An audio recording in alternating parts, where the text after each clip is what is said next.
and I'm here in the Sound and Performance Department of Headingley Campus to speak to Sam Mitchell, the Senior Audio Technician, to see what makes music. My name's Sam Mitchell. My job title is Senior Audio Technician, and essentially my job is to look after the recording studios at Leeds Metropolitan University. I take care of like software problems, hardware problems, loans to students of all the equipment, bookings, that kind of stuff.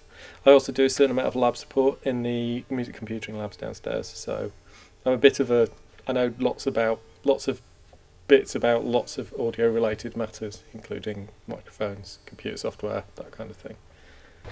Hi, I'm John. You must be Sam. Hello. Hi. Nice to meet you. So, would you tell me, just explain what the kit is that you're using? And this is one of our production booths. It's a place for doing post-production, a bit of editing, maybe some mixing. We call a lot of what we do in here mixing in the box. So we actually will do a combination of sounds recorded within the computer.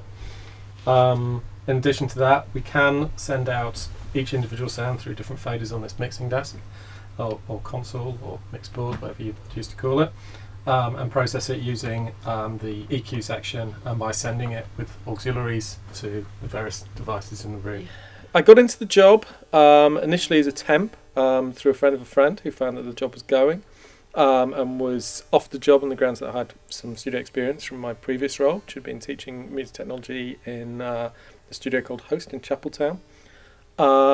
Eventually my temporary job became permanent after several years of struggling away, as anybody does in this sort of media-y environment, even in education.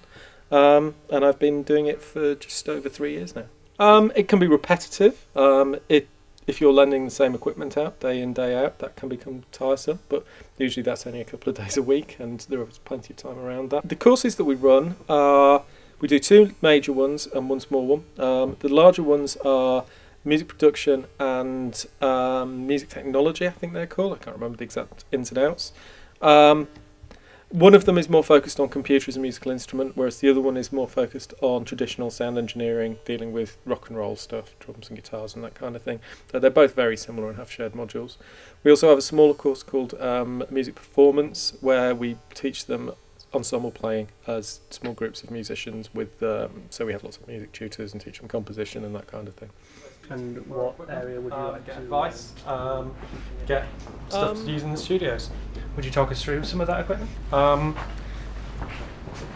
This is a standard microphone pack. We'll give this to the first years and anyone who wants to just get started with studio recording. There's enough there to get you through most recording sessions. We've got some condenser microphones, some dynamic microphones, some more specific instrument microphones. This is for a kick drum.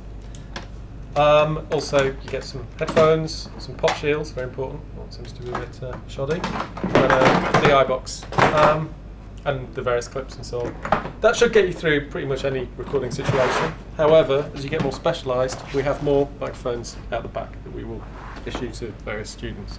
The office is where we keep the microphones, which is sort of the basic tools of the recording process. We tend to divide the recording process up into 2 phases. Initially what we call tracking, where we record all the noises, all the sounds, the guitar parts, vocals, whatever. And then the second part is mixing. The tracking process involves lots and lots of wires and microphones, a bit like when you're making a TV show, you have lots of microphones and cameras and so on and so forth. However, we tend to do it all in the same place because we like to track to sound as close to the finished song as possible while the band are actually playing.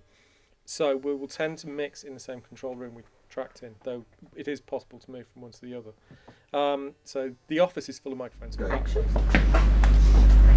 what's in this kind of aisle then? This is where we keep the field recording equipment. So we have things like this. This is a field recorder. You can take it out, record your wild tracks, record geese honking or whatever. All those noises you can't make in the studio.